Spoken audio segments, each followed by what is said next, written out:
तुम्हारी जिंदगी की भी दुर्घटनाएं सैकड़ों कम हो सकती हैं। एक तो गलत पे तुम नजर मत बांधो, क्योंकि जिसको तुम देखोगे वो तुम्हारे भीतर प्रविष्ट होता जाता है और तुम गलत पे नजर बांधने के आदी हो। तुम्हारे भीतर जो जो बुरा है उसी पर तुम ध्यान देते हो। क्रोधी अक्सर क्रोध पर ध्यान देता है, कैसे छुटकारा पाऊं, हालांकि वो सोचता है कि मैं छुटकारा पाने के लिए ध्यान दे रहा हूं, लेकिन उसे पता नहीं कि जितना तुम क्रोध पे ध्यान दे रहे हो उतना ही क्रोध की लकीर से तुम सम्मोहित हो जाओगे। कामी काम वासना पर ध्यान लगाए रखता है। मैंने सुना है मुल्ला नसरुद्दीन बूढ़ा हो गया, 100 साल की उम्र का हो गया। पत्रकार उसके घर आए उसकी भेंट लेने, क्योंकि वो अकेला आदमी था जो उस इलाके में 100 साल का हो गया था। उन्होंने कई प्रश्न पूछे। उनमें एक प्रश्न ये भी था कि तुम्हारा स्त्रियों के संबंध में क्या ख्याल है। नसरुद्दीन ने कहा, ये बात ही मत पूछो मुझसे। 3 दिन पहले ही मैंने उनके संबंध में सोचना बंद कर दिया। 100 साल का आदमी, वो भी अभी 3 दिन पहले तक उनके ही संबंध में सोच रहा था।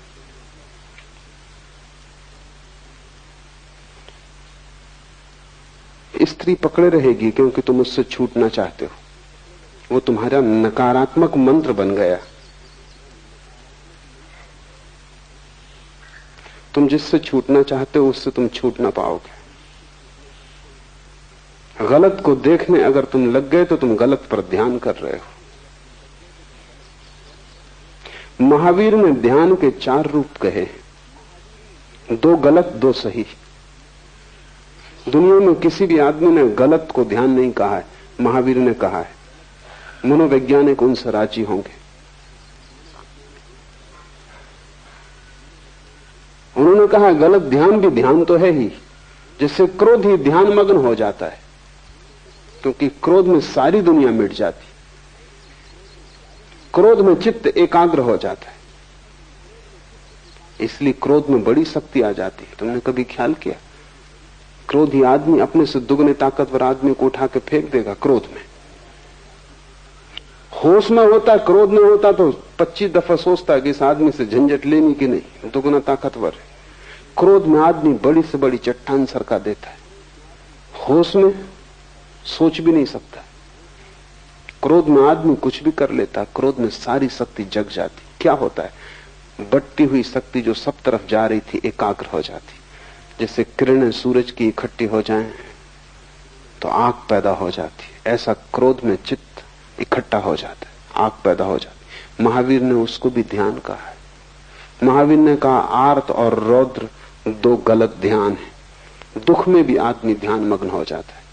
कोई मर गया तब तुम रोते हो, चीखते हो, चिल्लाते हो, बस एक पर ही ध्यान अटक जाता है। गलत ध्यान से बचना, और तुम सभी गलत ध्यान में लगे हो। तुम्हारे जीवन की तकलीफ ही यही है, मूल पीड़ा और बीमारी यहां है कि तुमने अपनी आंखें गलत पर जमा ली हैं। क्या क्या गलत है उसे छोड़ना, और तुम सोच रहे हो कि छोड़ने के लिए ही तुम ये कर रहे हो। इस ध्यान के कारण ही तुम नहीं छोड़ पा रहे हो। मैं तुमसे कहता हूं संसार की फिक्र ही छोड़ दो, तुम परमात्मा पर ध्यान लगाओ। तुम क्रोधी हो, सारी दुनिया क्रोधी है, क्रोध पर आंखें मत गड़ाओ, करुणा पर आंखें गड़ाओ। तुम जो सही है उसको ध्यान में लाओ, और जैसे जैसे सही में शक्ति बढ़ेगी गलत से शक्ति विसर्जित हो जाएगी, क्योंकि शक्ति तो एक ही है, तुम सब तरफ नहीं लगा सकते। अगर तुमने शांत होने की चेष्टा पर ध्यान लगा दिया तो जब तुम अशांत होना चाहोगे तब तुम पाओगे कि शक्ति तुम्हारे पास है नहीं, वो शांति की तरफ बह गई। और जिसने शांति का स्वाद ले लिया वो अशांत होना क्यों चाहेगा। अशांत तो वही होता है जिसने शांति का स्वाद नहीं लिया। जिसने परमात्मा का रस नहीं लिया वही संसार में अलिप्त डूबता है, लिप्त होता है। इसे बहुत ठीक से ख्याल में ले लो।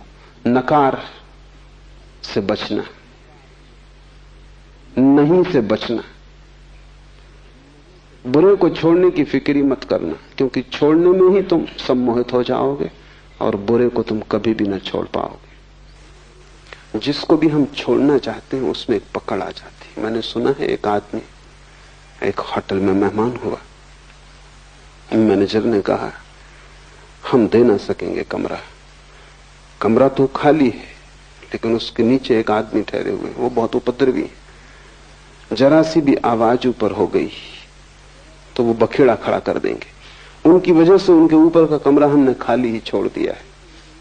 उस आदमी ने कहा कि चिंता आप ना करें, मैं तो बाजार में दिन भर उलझा रहूंगा, रात कोई 11-12 बजे लौट के सो जाऊंगा और 3 बजे की मुझे गाड़ी पकड़ लेनी है। 3 घंटे मुश्किल से मैं इस कमरे में रहूंगा, कोई कारण नहीं है मेरे द्वारा उपद्रव होने का, फिर मैं ध्यान भी रखूंगा, आपने बता दिया तो ठीक किया।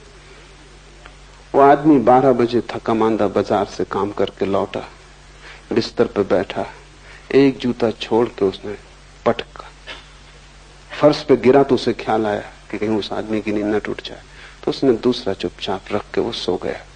कोई 15 मिनट बाद नीचे के आदमी ने आके दस्तक दी, दरवाजा खोला तो वो आदमी क्रोध से कप रहा था। ये घबरा गया कि रात अंधेरा, अब क्या? उसने कहा क्या भूल हो गई, मैं तो सो चुका था। उस आदमी ने कहा भूल, दूसरे जूते का क्या हुआ?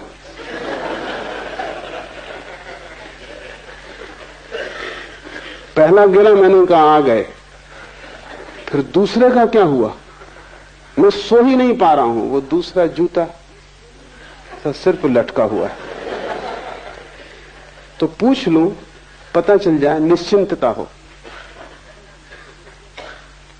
सबने दूसरा जूता लटका लिया, वो नकार का है, वो तुम ये छोड़ना है, ये छोड़ना है, ये बुरा है, और इतनी बुराइयां हैं कि जीवन छोटा मालूम पड़ता है, तुम छोड़ ना पाओगे। रत जगह जगह बुराई है, कोने कोने में बुराई है, सारा जीवन बुराई से भरा है, और तुम्हारे साधु संत तुम्हें सिर्फ अपराध से भरते हैं, क्योंकि वे तुमसे कहते हैं ये गलत, ये गलत, ये गलत। उनसे सही की तो तुम खबर ही ना पाओगे, क्योंकि वे कहते हैं जब तक गलत न छूटेगा तब तक सही तुम्हें मिलेगा भी कैसे। और उनकी बात तर्कयुक्त मालूम पड़ती। वो ये कह रहे हैं कि जब तक अंधेरा न जाएगा तब तक प्रकाश जलेगा कैसे। और मैं तुमसे कहता हूं कि अगर तुमने उनकी बात सुन ली तो कितनी ही तर्कयुक्त मालूम होती, तुम भटक जाओगे जन्मों जन्मों तक। उन्हीं की बात से तुम भटके हुए हो। तुम्हें शैतानों ने नहीं भटकाया है, तुम्हारे तथाकथित संतों ने भटकाया है। क्योंकि बात तर्कयुक्त लगती है, जब तक गलत ना छूटेगा ठीक कैसे मिलेगा। लेकिन कभी तुमने कोशिश की है अंधेरे को हटाने की? पहले अंधेरा हट जाए फिर दिया जलाओगे तो फिर तुम कभी ना जला पाओगे। मैं तुमसे कहता हूं तुम दिया जलाना, अंधेरे की तुम बात ही मत करो, क्योंकि दिया जलते ही अंधेरा हट जाता है। तुम प्रकाश लाओ, अंधेरे पर ध्यान मत करो। दुनिया में कोई अंधेरे को कभी नहीं हटा पाया। बुराई कभी नहीं हटाई जा सकती, भलाई लाई जा सकती। संसार कभी नहीं छोड़ा जा सकता, आत्मा पाई जा सकती, और आत्मा के पाते ही संसार छूट जाता है। हम उसे पकड़े ही इसलिए हैं कि उससे बेहतर हमें दिखाई नहीं पड़ता, और जब तक बेहतर न दिखाई पड़ जाए तुम उसे छोड़ोगे भी कैसे। तुम छोड़ना भी चाहोगे तो भी तुम छोड़ ना पाओगे। तुम लड़ोगे, परेशान होोगे, तुम अपने को थका लोगे, मिटा लोगे, लेकिन कहीं पहुंचोगे नहीं। तुम्हारी जिंदगी एक व्यर्थ की दौड़ धूप हो जाएगी। फिर तुम उतर आओगे शरीर में, फिर वही चक्र शुरू हो जाएगा। इससे जो बच गया बुराई पर ध्यान देने से, वो भलाई को उपलब्ध हो जाता है। चित्त मंत्र है, चाहे बुराई के लिए उपयोग कर लो चाहे भलाई के लिए, पुनरुक्ति शक्ति बन जाती। तुमसे क्रोध होता है, स्वीकार कर लो। कितनी बार क्रोध होता है, तुम क्रोध का पश्चाताप भी मत करो, तुम क्रोध से लड़ो भी मत। जितनी बार क्रोध हो उतनी बार करुणा के कृत्य भी करो। जितनी बार लोगों को तुमसे हानि पहुंचती हो उतनी बार लोगों को तुम लाभ भी पहुंचाओ। तुम जरा लोगों को लाभ पहुंचाने का रस भी लो।